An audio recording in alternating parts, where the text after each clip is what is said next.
Salve, salve! Alunos e alunas do canal Educação, sejam todos muito bem-vindos.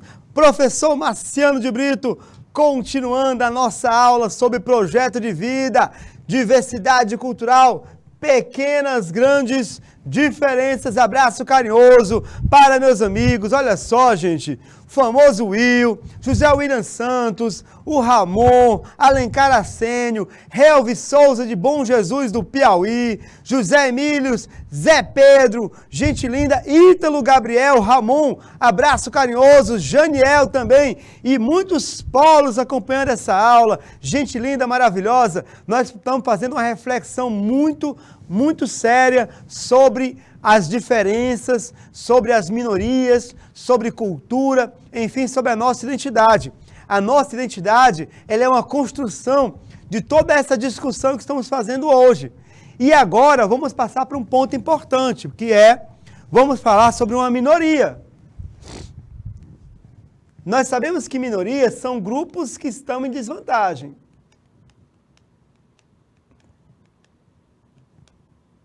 Não é necessariamente minoria, questão numérica, tá bom? Ó, desvantagem.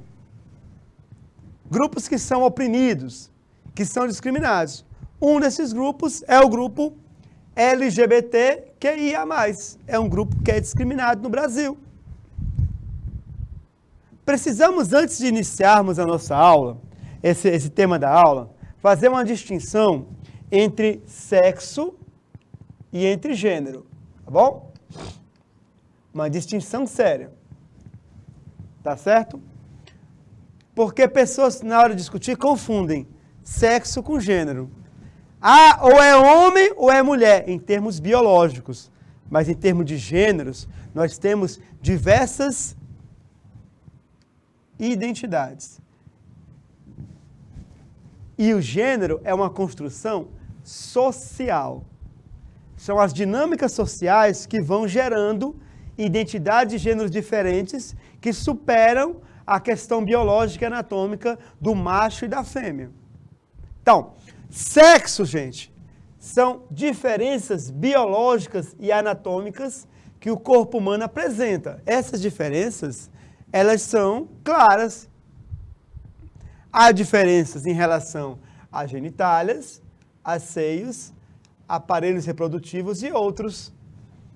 Diferenças que distinguem o macho e a fêmea, ou o homem e a mulher. Embora tenhamos pessoas que são intersexuais, elas possuem características sexuais femininas e masculinas. Por exemplo, genitália e aparelho reprodutor. Mas os intersexuais não são tema da nossa aula. Nós vamos focar na questão de gênero.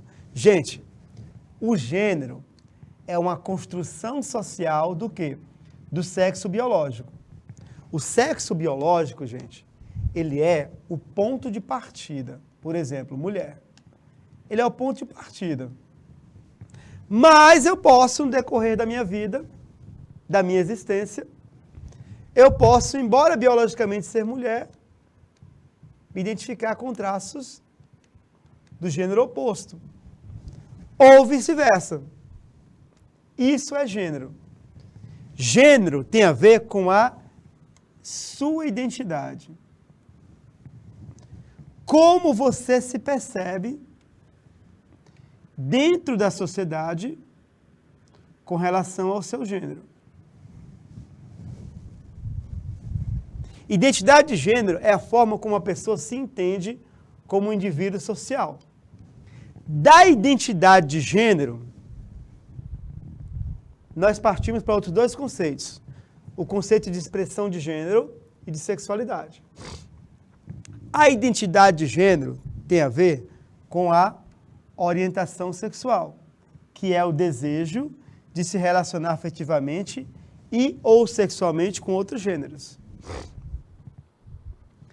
Expressão de gênero. Eu tenho uma identidade de gênero. Por exemplo, eu sou um cross-dresser. eu me identifico como crossdresser e eu me expresso na sociedade como um crossdresser. Uma coisa é eu me identificar, outra coisa é eu expressar. Eu sou e manifesto publicamente essa minha identidade. Então, é como eu vou manifestar a minha identidade em público. Eu vou me vestir como um crossdresser, eu vou manter minha aparência como um crossdresser, e o meu comportamento vai ser como um crossdresser, independente do meu sexo biológico, macho ou fêmea, homem ou mulher. Independente de eu ser homem ou mulher, eu vou agir de acordo com a minha identidade. Eu posso ser biologicamente homem, macho, mas me vestir como uma mulher.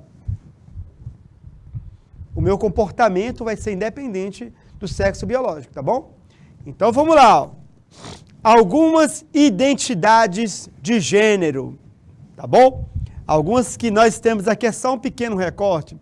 Isso aqui é para que nós percebamos, certo? Que precisamos sair desse pensamento binário, tá bom? Biológico do homem e da mulher. Precisamos reconstruir esse nosso entendimento, tá bom? Bom, antes de continuar, eu só queria dizer para os meus alunos o seguinte: nós estamos tocando num tema, um tema que é muito importante, um tema que é delicado, certo? Está bem? E eu gostaria que pelos chats, tanto do IPTV como do YouTube, nós tivéssemos participações respeitosas, participações responsáveis, tá bem? E participações científicas, que nós tenhamos opiniões ou participações que estejam embasadas em conhecimento e não em opiniões ou preconceitos, tá bom? Tá certo? Porque muitas vezes o nosso preconceito, ele acaba contaminando a nossa opinião, o nosso conhecimento, principalmente na esfera religiosa, tá certo? O professor de vocês, ele é cristão, ele é evangélico, ele é pentecostal, ele é da Igreja do Evangelho Quadrangular, tem um pastor, vai à igreja todos os domingos ao culto, participa de eventos durante a semana. Eu sou uma pessoa extremamente religiosa nesse sentido, tá? Mas, enquanto cientista social, enquanto professor, eu trabalho com conhecimento científico. E nessa temática das minorias, em que eu trouxe essa questão do LGBTQIA+, encarem como conhecimento. Tá bem? Encarem como conhecimento. E não deixem que preconceitos religiosos impeçam você de adquirir conhecimento.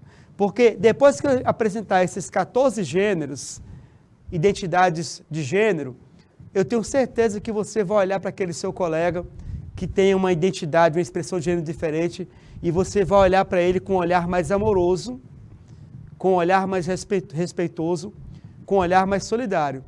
E você vai entender as dores desse seu colega ou dessa sua colega, porque faz parte de uma minoria que é constantemente agredida pela maioria. Então, o objetivo dos próximos slides, 3 ou 4 slides, é que despertemos em nós o respeito, o amor por quem é diferente. Acima de ser cristão, acima de ser católicos, de sermos evangélicos, judeus, muçulmanos, nós somos seres humanos diferentes, que precisamos nos respeitar, tá bom? Vamos lá, continuando, tá certo? Eu não vou deixar de ser cristão, porque eu estou, certo, com a mente mais aberta nesse sentido, tá? Não vamos deixar de perder, ninguém vai perder a fé porque adquiriu conhecimento, tá bom? Pelo contrário, a sua fé vai ser enriquecida pelo seu conhecimento, tá? Vamos lá! Primeiro, ó, agênero. Gente, agênero é aquela pessoa que ela possui uma identidade de gênero neutra. O A aqui é uma posição, ela é neutra. Ela não entende o seu gênero ou ela não liga para o gênero. Ela não liga para essa questão de gênero. Tá bom? A bandeira gênero, essa bandeira aqui, ó. São pessoas que afirmam, olha, não tenho gênero. Eu sou uma pessoa humana. Essa é a bandeira do movimento, né, da identidade a gênero. A cor preta significa a completa ausência de gênero. A cor cinza, a ausência parcial de gênero. A cor branca, completa ausência de gênero. E a cor verde, quem tem uma identidade não binária. Esse é o significado da bandeira agênera, tá bom? A completa ou a parcial ausência de gênero, tá certo? Uma identidade não binária, que vai além de homem e mulher, macho ou fêmea. Isso aqui é binário, né? Homem e mulher, macho ou fêmea. Flamengo ou Vasco? Hoje em dia, um grande problema do Brasil, em termos de produção intelectual, é que nós estamos muito binários. Inclusive em nossas brincadeiras, em nossos memes. Arroz com passa ou sem passa? Bolacha ou biscoito? Homem ou mulher? Católico ou evangélico? Percebem? Nós só conseguimos pensar hoje em dia em termos binários. E a gente não consegue ver a pluralidade que há ao nosso redor. É um grande problema do intelectualismo brasileiro da atualidade. Que ele está muito binário. Tá bom? Continuando, ó. Andrógeno. Gente, andrógeno é uma pessoa cuja expressão de gênero dela transita entre os dois polos, o homem ou a mulher. Então, o andrógeno, por exemplo, ele se veste de tal forma que você não consegue identificar se ele é homem ou mulher. Um exemplo de um artista que é andrógeno, visual andrógeno, o Boy George era um artista com visual andrógeno. Aquela música Karma Chameleon, fica bem claro, você não sabe se é mulher ou é homem que está cantando, né? O gênero ali, a expressão de transito entre os dois polos. Naquele episódio do Todo Mundo Odeia o Chris, que ele tem um colega dele, acredito que é naquela questão do bolo, né? O colega dele com visual andrógeno, certo? Ele não sabia identificar se era homem ou se era mulher. Bom, vamos lá, ó. Assexual. Turma, o assexual é aquele que afirma que não possui desejos sexuais por ninguém, ou ele sente atração certas vezes em certas circunstâncias. Então, a pessoa assexual, ela afirma, olha, eu não tenho desejos sexuais. Não tenho desejos de um relacionamento sexual, não é? Por exemplo, um relacionamento, digamos assim, mais íntimo, né? Genital. Temos também a pessoa que é bissexual. Bissexual, nós temos uma ideia, né? Um conceito, tá bom? É aquele que sente atração por homens e mulheres. É o bissexual. Ele não tem preferência por homem ou por mulher. Ele se relaciona e tem atração e desejo por ambos. Outro que eu citei agora há pouco, ó. Crossdresser. Crossdresser são homens ou mulheres que se vestem de acordo com o gênero oposto. Por exemplo, aqui, ó. Aqui é um dos maiores cartunistas, desenhistas do Brasil, o Laerte. O Laerte, ele é um homem que se veste de mulher. Mas ele não faz modificações no corpo e tampouco ele diz, olha, eu agora eu sou gay, eu agora sou, entendeu? Então, não necessariamente ele tem um desejo, uma atração, entendeu? Nesse sentido. Ele apenas se veste como gênero oposto. Não tem necessidade de realizar alterações corporais, como o uso do silicone. É um desejo, certo, estético. Eu sou homem, me visto como mulher. O crossdresser é diferente do drag. O drag é uma pessoa que se veste de acordo com o gênero oposto, mas para performances artísticas. Tá? O crossdresser é o homem que se veste de mulher ou a mulher que se veste como um homem. Ele pode muito bem ir para o trabalho dessa forma. É o modo como ele se veste que foge do padrão. Pronto, o crossdresser, ele foge de um padrão. Ou a crossdresser. Continuando, ó. O drag, nós temos dois subgrupos. Temos drag queen e temos drag king. Drag queen é o homem né, em termos biológicos, ele se veste e se comporta com a expressão feminina, exagerada, porque é uma drag. Uma característica do drag é a expressão exagerada desse gênero com o qual você está se vestindo. O drag king é o contrário, uma mulher que se veste e se comporta com a expressão de gênero exageradamente masculina. Geralmente, como eu falei, é para performances artísticas. Continuando, o gay. Gay é o homem que sente atração sexual afetiva por outros homens. Aqui na questão biológica. Gênero fluido. Gênero fluido é um conceito difícil de se entender, tá bom? Ó, é uma pessoa que é ou se entende como mulher em algum momento da vida, homem em outro, e aí depois ele pode se voltar a se entender como mulher novamente, como homem. Ele vai transitando por várias identidades de gênero. Pode se identificar como um crossdresser, como um gay, como um agênero. Ele vai transitando, é um gênero fluido, ou seja, ele muda a sua identidade várias vezes no decorrer da vida. Lésbica. Lésbica é o oposto, digamos assim, do gay, né? Uma mulher que sente atração sexual por outras mulheres. Pansexual. O pansexual, gente, é diferente do bissexual. Vejam bem, as pessoas me perguntam. O bissexual, ele tem atração ou por homens ou por mulheres. Aqui, o fator biológico é forte. É homem ou mulher com o qual eu tenho atração. O pansexual, ele tem atração por qualquer sexo ou identidade de gênero. Então, o pansexual, ele vai ter atração por pessoas andrógenas, pessoas assexuais, agêneros, crossdresser, drag, gênero fluido e outros que nós veremos, tá bom? Então tem essa diferença. Ele sente atração por todos a identidade de gêneros ou por qualquer sexo, tá bom? Continuando, olha só. Não binário. Pessoa cuja identidade de gênero ou expressão de gênero não está limitada às definições de masculino ou feminino. Ele saiu daquele pensamento binário. Masculino, feminino, homem ou mulher, macho ou fêmea. Não binários, eles sentem que o seu gênero está em algum lugar entre o homem ou a mulher, ou que são totalmente diferentes dos dois polos.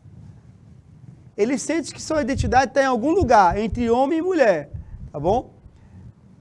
Mas ele não se identifica nem com masculino nem com feminino. Cisgênero, gente, é um indivíduo que se identifica com o sexo biológico com o qual nasceu. Uma confusão comum é pensar que a cisgeneridade é a mesma coisa. E a heterossexualidade é a mesma coisa. Ah, então o cisgênero é uma pessoa hétero. Não é. Não. Porque, ó, o hétero, ele se identifica com o sexo biológico e a sua identidade de gênero é também relacionada ao sexo biológico. Eu me identifico como um homem e eu ajo como um homem. Eu sou um homem. Percebe? O cisgênero, ele pode se identificar com o sexo biológico. Anatomicamente, eu sou um homem. Então, nenhum problema. Eu sou um homem. Vou me vestir como um homem, padrão cultural do homem.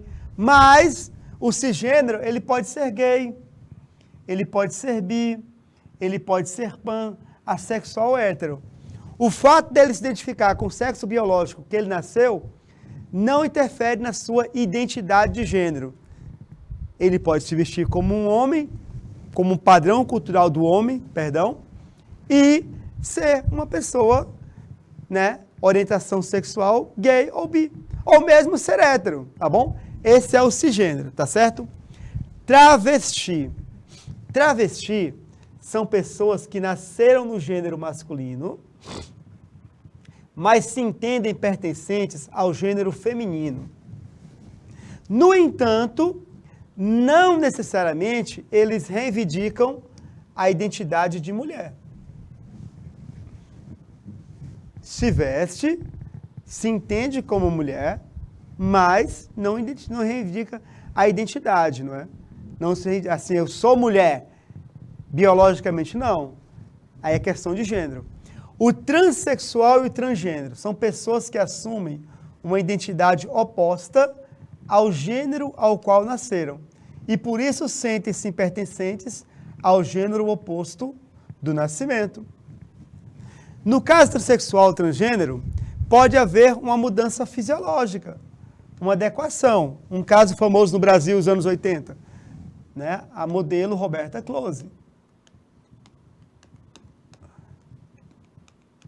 Ela fez a adequação biológica, a mudança fisiológica para se tornar uma mulher. Até não se contava, assim, nos anos 80, era muito comum, né, falar-se que, num tom discriminatório, perdão se eu estou repetindo esse tom, falava-se assim, não é? Roberta Close era um homem, uma mulher lindíssima. Era um transexual lindíssimo. Não sei agora como está com a idade atual. São 40 anos de diferença, não é? Era lindíssima. E se falava, né? A mulher mais bonita do Brasil não é uma mulher. Claro, em termo que preconceituoso, só falei para citar, não é? Mas Roberta Close fez a mudança fisiológica para se tornar também biologicamente uma mulher. E aí eu pergunto para você. Você pertence, se sente parte de alguma minoria? Negro, indígena, deficiente, né, portador com deficiência, pessoa com deficiência, perdão, idoso. Como a característica de pertencer a minoria pode influenciar no projeto de vida? Torna as coisas mais difíceis. Porque o Brasil trata mal as minorias. Tá bom? Vamos seguir adiante, tá bom? Vamos agora entender 4 conceitos que são fundamentais nessa questão, tá bom? Nós já sabemos que existe uma maioria. Já sabemos quais são as maiorias, citei alguns. Ser branco, cristão, homem, e etc. Hétero. Essa maioria, certo? Sabemos que existe no Brasil. Que a maioria é porque está no poder, domina. E sabemos que temos minorias, que são grupos sociais que são oprimidas pela maioria. Aí citei. Indígenas, comunidades indígenas, população negra, pessoas com deficiência. E citei um exemplo aqui do LGBTQIA+. Agora eu trago para vocês a seguinte questão. Infelizmente, nem todos conseguem conviver com a diversidade e a diferença. Quem é minoria sabe disso. Quem é minoria sabe que nem todo mundo consegue conviver com a diversidade e a diferença. E nós temos 3 situações que são complicadas. 2 que são complicadas, aqui nesse desenho, e 2 que são tentativas de resolver a questão. Nós temos, por exemplo, a exclusão. Há grupos de iguais, de maiorias, que simplesmente excluem os que são diferentes. Excluem. Vocês estão excluídos. E há também a questão da segregação. O que é segregação? Quando você exclui, esse grupo que está excluído, ele pode se organizar e tentar uma inclusão. A segregação é algo mais sério. Na segregação, o grupo dominante, ele separa e diz, olha, vocês fiquem entre vocês, cada um no seu quadrado.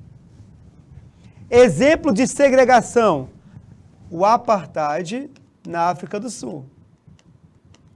Na África do Sul não era só caso de racismo, era um caso de segregação. Havia os espaços para os brancos e os espaços para os negros.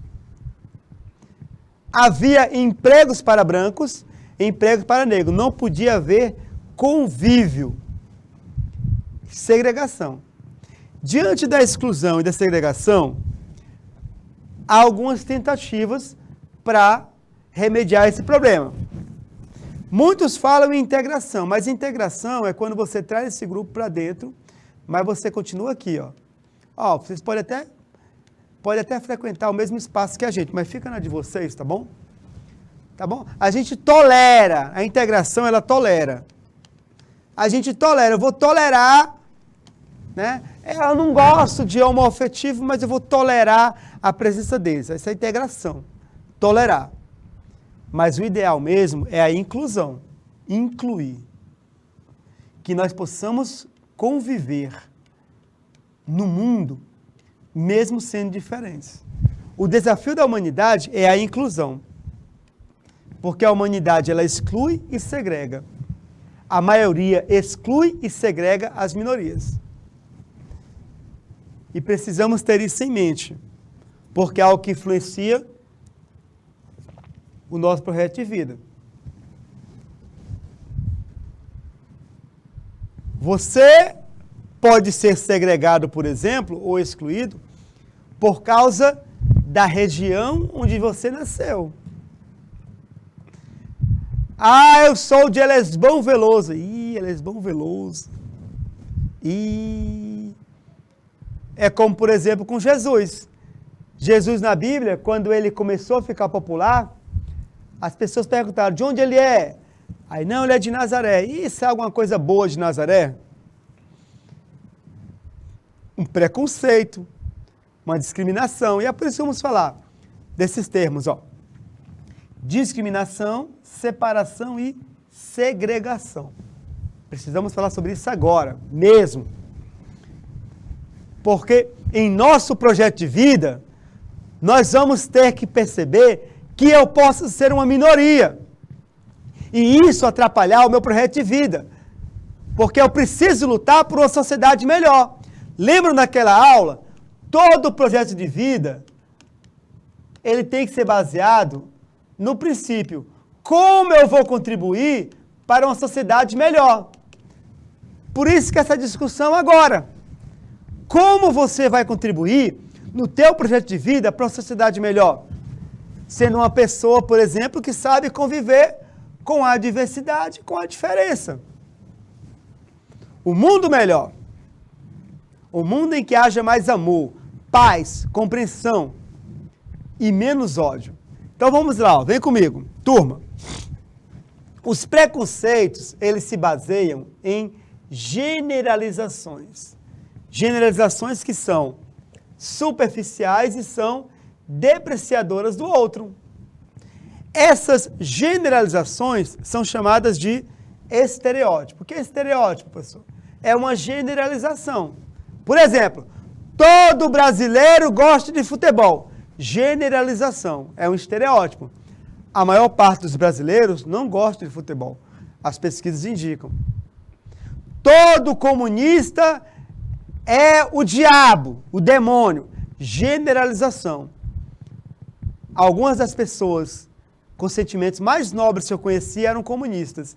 E outras com sentimento mais rasteiro eram cristãos devotos. Não podemos generalizar. Certo? Cuidado com os estereótipos. Por exemplo, pessoas com deficiência. Ah, deficiente não tem maldade. É um estereótipo. Ele é um ser humano como outro qualquer. Não conseguem ter relações. Não engravidam. Estão sempre sorrindo. Não produzem como trabalhadores normais. são exemplos de superação, são guerreiros ou guerreiras. Isso aqui são estereótipos, generalizações.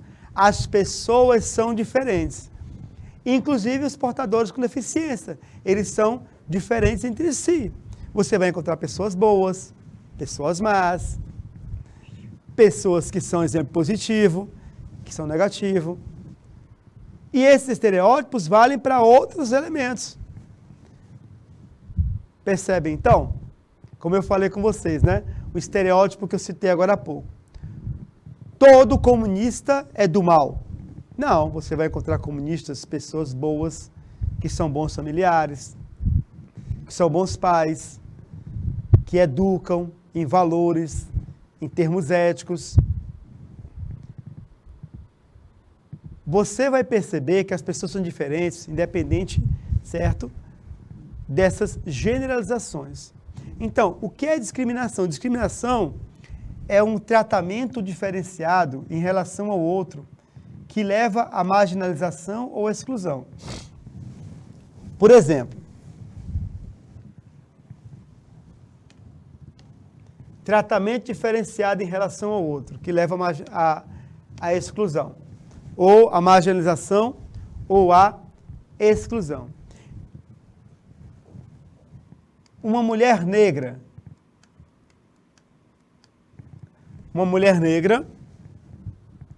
e ela é empregada doméstica. O que é que havia antigamente? O quarto da empregada. Antigamente, hoje ainda há, mas há com uma recorrência não tão grande quanto antigamente. Antigamente, a mulher negra servia aos brancos e tinha o seu quarto da empregada, que geralmente era um quarto minúsculo, pequeno, só uma cama, uma mesa, e ali ela ficava no seu cantinho. Quando terminava o trabalho, ela tinha que ir direto para o seu quarto da empregada. Talvez reproduzindo o que havia no tempo da escravidão, não é? Você trabalhava e depois voltava para a senzala. Essa atitude aqui é uma atitude de discriminação. Só que a questão era a seguinte: às vezes, essa discriminação ela é disfarçada. E pode ser que a pessoa não perceba que ela está sendo alvo de discriminação. Aí a pessoa, a empregada, diz: olha, o patrão diz, não, ela está conosco há mais de 20 anos, é como se fosse da família. Não é. É como se fosse da família. Não é, porque a família tem um quarto bom, grande, amplo, com ar-condicionado, e a empregada tem um quartinho lá. Percebe, então? Discriminação é quando eu trato diferentemente, um trato diferenciado, que exclui, que marginaliza. Torcidas de futebol, elas são alvo de discriminação. O que é que faz, né? Aí aqui está a arquibancada do Maracanã, jogo do Flamengo. Aí o que é que faz? Não, essa torcida organizada aqui, ela tem que ficar separada, porque eles são violentos. Aí discrimina. Se é o público do camarote, aí é bem tratado pelas autoridades, né? Está no camarote. Eu já estive em camarote e arquibancada de futebol. O povo mais mal educado é do camarote, a maioria das vezes. Mas vamos lá. Então, mais a repressão, o povo do camarote dá problema, dá trabalho. Mas a repressão vai ser aonde? Vai ser naquela galera da organizada. Por quê? Porque lá tem negros, tem pobres, pessoas de classe social inferior, que têm que ser reprimidas. A elite não pode ser reprimida, ela pode agir como ela quiser. Um alô para Oeiras, Vitório Rodrigues. Segregar. Segregar já falei, gente, né? Segregar é separar, isolar. Ó. África do Sul, ó. Aqui nós temos, ó, o apartheid, regime de segregação racial na África do Sul, certo? Entre 1948 e 1994, ó. Apenas brancos europeus por aqui e aqui negros. Percebe? Isso aqui é segregação. Aqui é uma segregação institucionalizada. Deixo bem claro que há espaços para branco e para negro. Felizmente o regime caiu, não é? Mas olha só, ele durou quase 50 anos. As favelas é um sinal de segregação.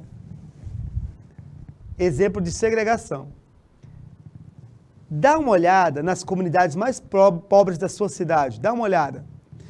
Você vê que a tua cidade, a zona urbana da tua cidade, aquela que tem a matriz, que tem a prefeitura, que tem a Câmara Municipal, aí tá lá, né? O centro da tua cidade, aí tem lá ruas, semáforos, tem acesso. Tudo é bonito, tudo tem acesso, mas aquela comunidade pobre que fica bem aqui, o acesso é ruim, é uma ruazinha estreita, um caminho de terra. Isso é segregação. Não há nenhum interesse do poder público de fazer uma estrada duplicada para essa comunidade pobre. Não há interesse. Por quê? Porque não acrescentam em nada em minha cidade, assim pensam os gestores. Então, o acesso às comunidades pobres de cidades é quase sempre ruim. Eu não vou dizer o nome da cidade, mas ela é uma capital do Nordeste, onde eu já morei. Não é Fortaleza, minha terra natal. Já excluo Fortaleza. É uma capital do Nordeste onde eu já morei, que é litorânea. E, turma, eu fiquei impressionado com essa cidade. Sabe o que foi que impressionou? Você é capaz de rodar essa cidade inteira e não ver pobreza. Você anda, eu rodei com o meu carro e não via pobreza. Era só prédio bonito. Era só coisa para turista ver.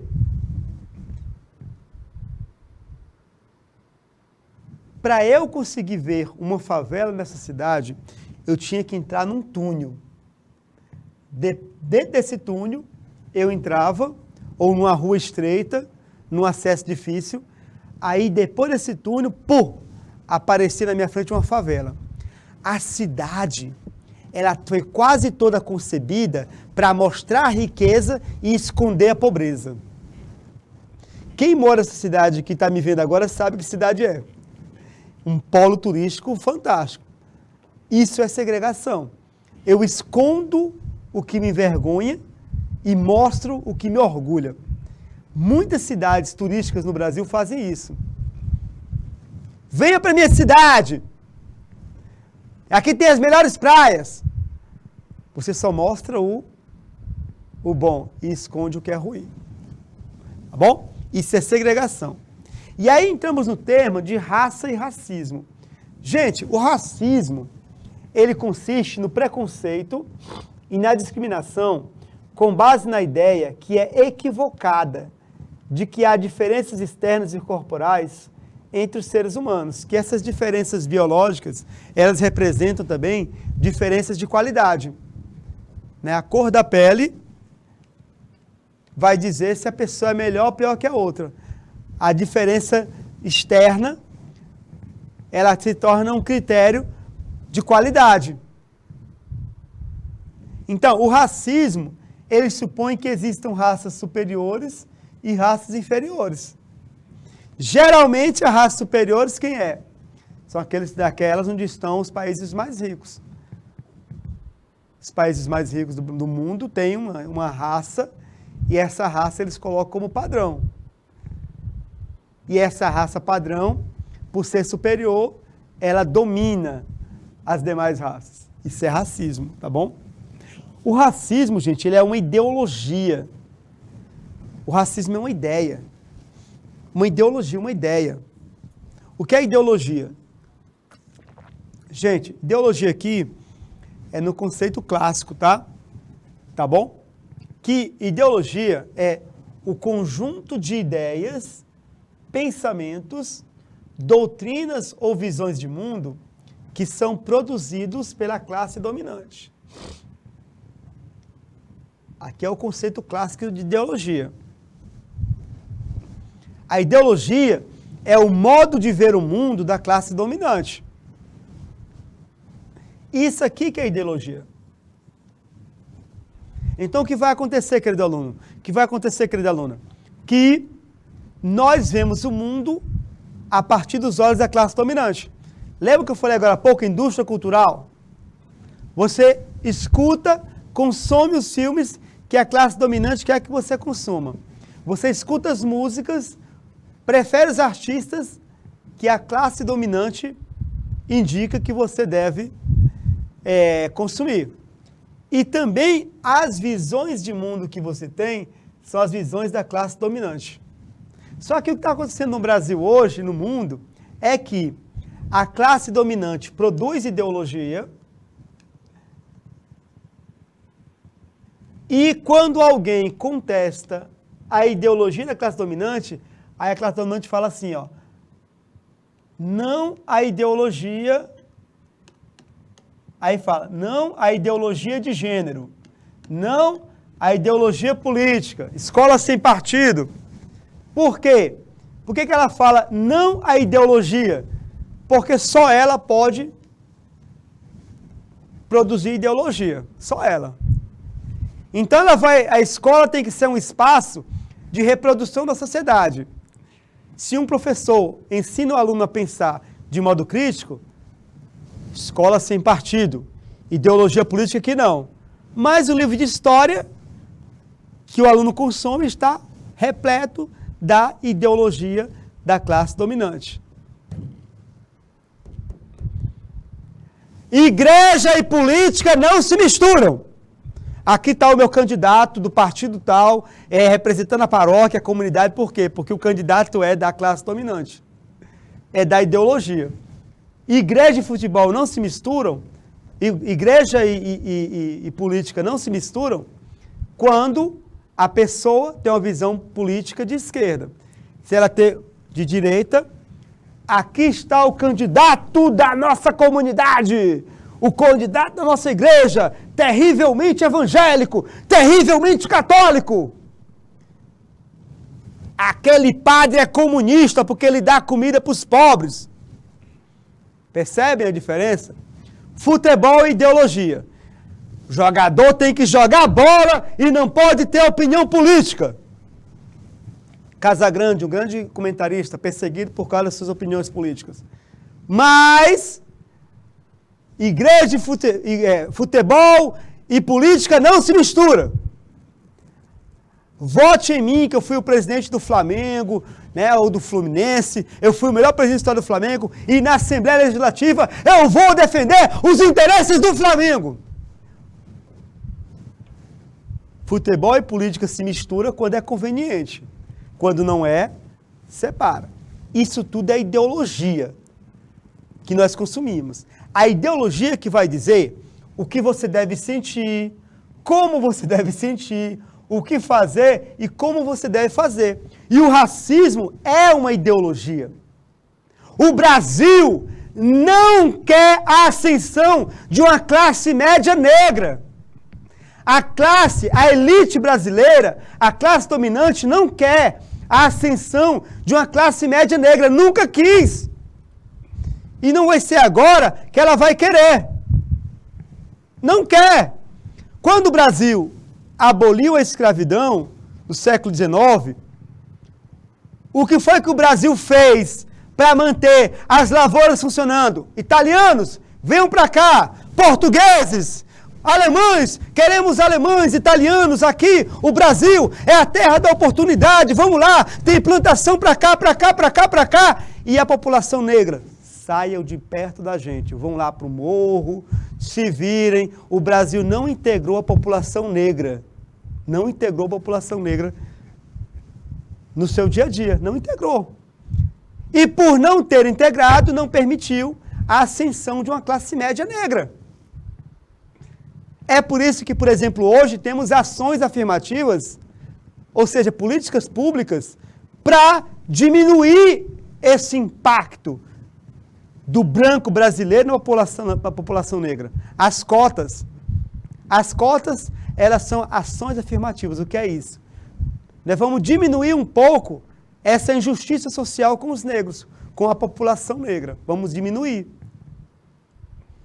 Mas, na realidade, o Brasil é um país que não quer ainda hoje a ascensão da classe média negra.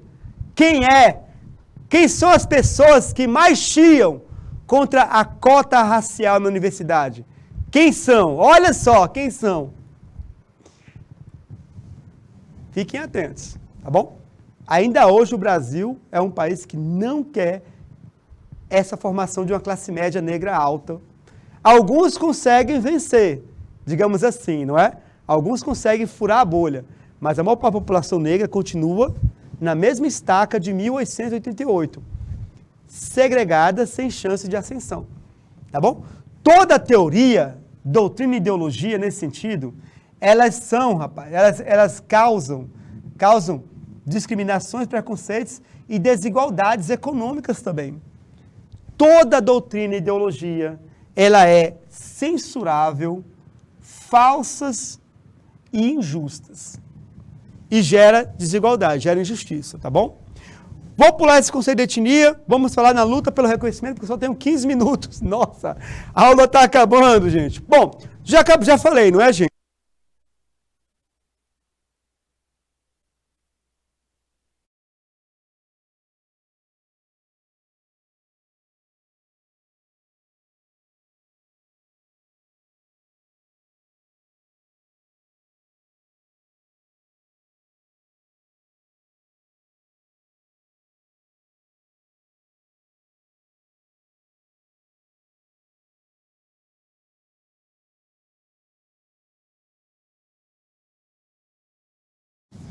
Como falei, turma, como eu falei, olha só.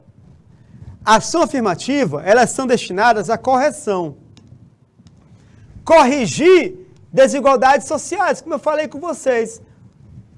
Precisamos de cotas raciais em concursos e na admissão de universidades brasileiras? Precisamos? Sim.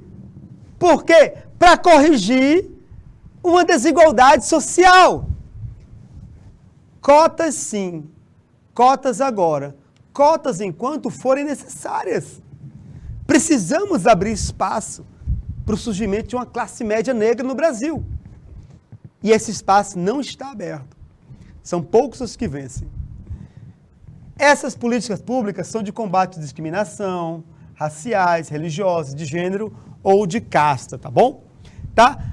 A legislação brasileira trata do termo das minorias. Eu vou agora passar um pouco mais rápido os slides, tá bom? Certo? Na Constituição não aparece o termo minoria com esse significado, mas a Constituição trata de alguns direitos. Por exemplo, o artigo 215 fala que garante a todos o pleno exercício dos direitos culturais e o acesso à fonte de cultura nacional. Por exemplo, tá bom? Então, toda a produção cultural no Brasil, ela é válida e tem que ser incentivada pelo Estado. Toda a produção cultural, toda, independente da raça, por exemplo. É algo ligado a uma religião afro-brasileira, não precisa patrocinar. Aqui ligado à igreja, não. Toda a produção cultural tem que ser incentivada no Brasil. Todas as expressões culturais, tá bom? Por exemplo aqui, turma. Essa foto aqui é famosa. 2017, o pastor Isaac Santos, da igreja Tempo de Semear, ele realizou uma missão religiosa na comunidade dos índios Chavantes, do município de Água Boa, em Mato Grosso. Nessa foto aqui, ele comemora o fato de ter batizado 38 membros da Índia, da tribo, da aldeia, inclusive o cacique do grupo. Os índios, eles usam roupas brancas. Ao fundo, o pastor abre os braços e sorri. Gente, esse debate, por exemplo, sobre a inserção do cristianismo na cultura indígena, ele é antigo e é polêmico, né? Olha só. Temos aqui um exemplo de uma cultura se impondo à outra. Para o pastor, é uma questão de evangelização. Para o olhar do antropólogo, é uma cultura se sobrepondo à outra. Temos agora um outro exemplo, certo? O contrário. Em 96, uma banda de heavy metal brasileira chamada Sepultura, ela visitou uma comunidade também chavante no Mato Grosso. Só que olha a diferença, ó. Olha a diferença dessa foto e a diferença para as fotos do Sepultura, ó. Houve uma integração cultural, ó. Aqui o Max, aqui o Igor. Houve integração, ó. Aqui é o Andrés. Tá? Esse encontro entre culturas gerou o álbum Roots, que é considerado um clássico do rock mundial. O Roots é um clássico. Ele simbolizou essa comunhão, digamos assim, entre duas culturas. Então, a legislação brasileira, ela protege as minorias. Mas, no dia a dia, nós temos, né, ações que são discutíveis, como do pastor, e ações positivas, como essa daqui, da interculturalidade, tá bom? Temos mais alguns exemplos, ó, que eu falei para vocês, ó.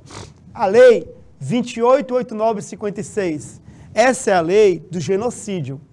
É a lei que conceitua o que é genocídio no Brasil. Olha aqui, ó.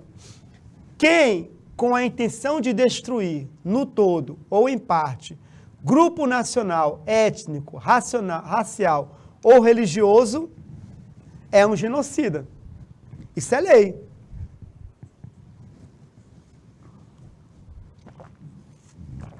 É genocida.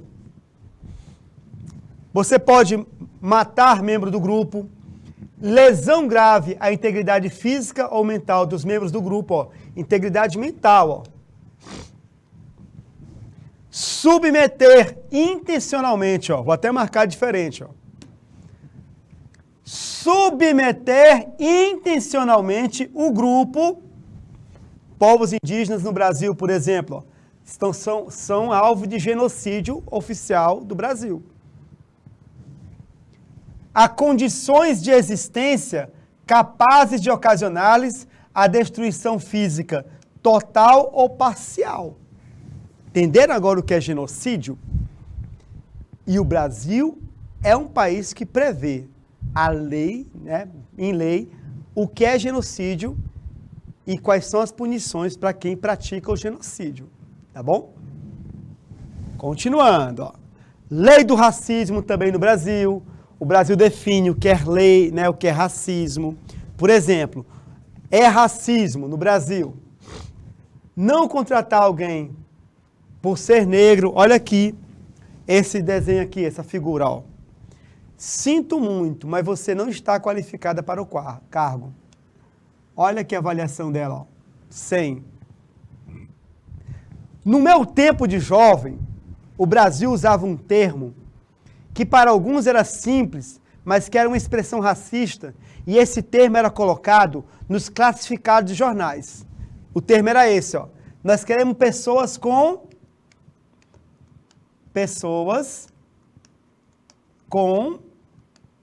boa aparência.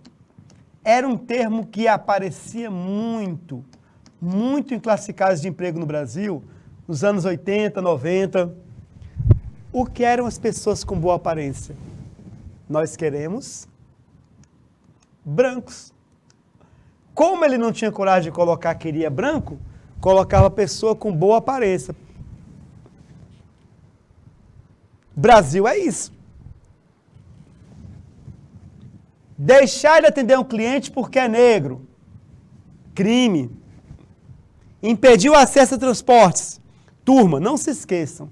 As minorias são alvo de discriminação e desemprego e preconceito. Portanto, ao buscar punir esses crimes, o Estado vai proteger os grupos minoritários. Lembra daquela conversa nossa sobre dever? Todo mundo tem um dever moral que tem que cumprir. Como nem todos cumprem o seu dever, por exemplo, não ser racista, é preciso criar uma lei. E a lei não é sugestão, a lei é uma coação. Ela manda, exige e te coage a agir dessa forma. Se você não agir dessa forma, crime. Se você permite que indígenas brasileiros sejam mortos, genocídio. Ações assim, impedir o acesso a cargos de negros, deixando atender porque é negro, crime.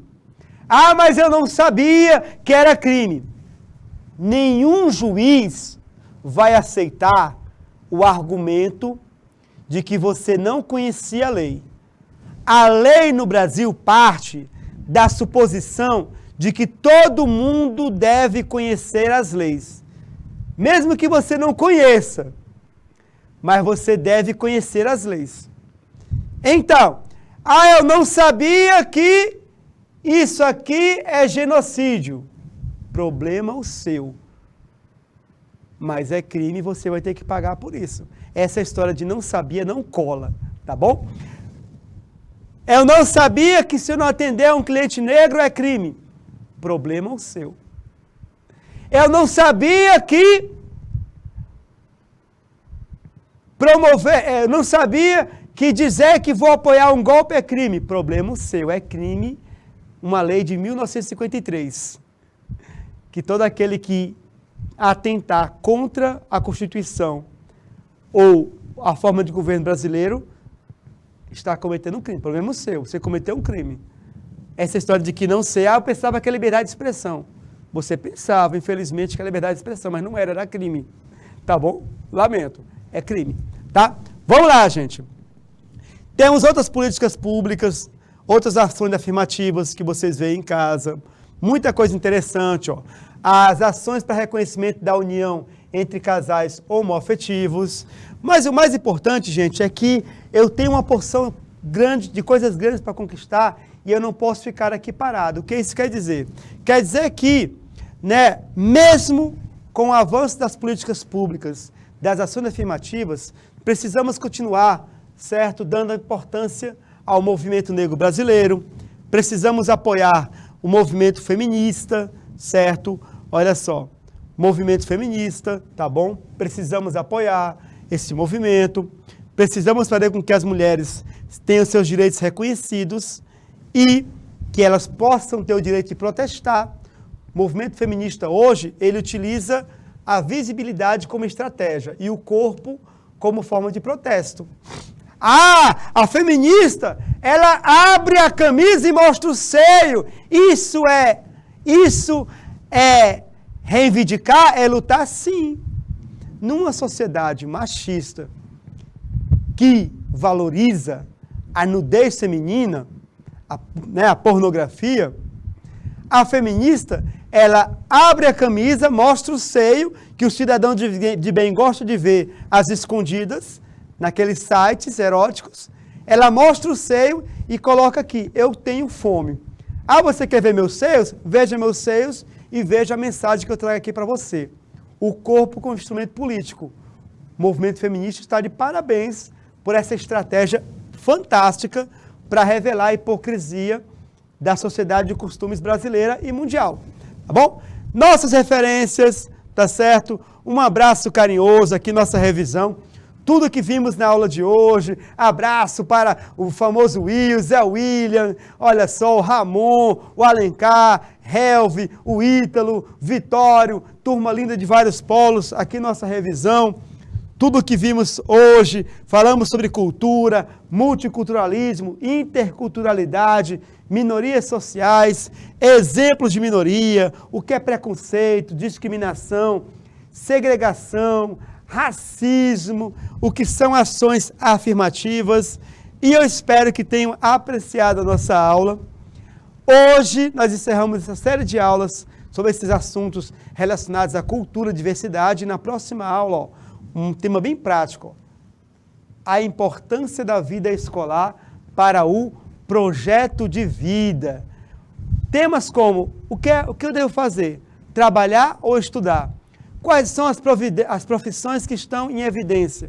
E assim por diante, vamos começar a abordar em nossa próxima aula. Um abraço carinhoso, salve, salve, tchau!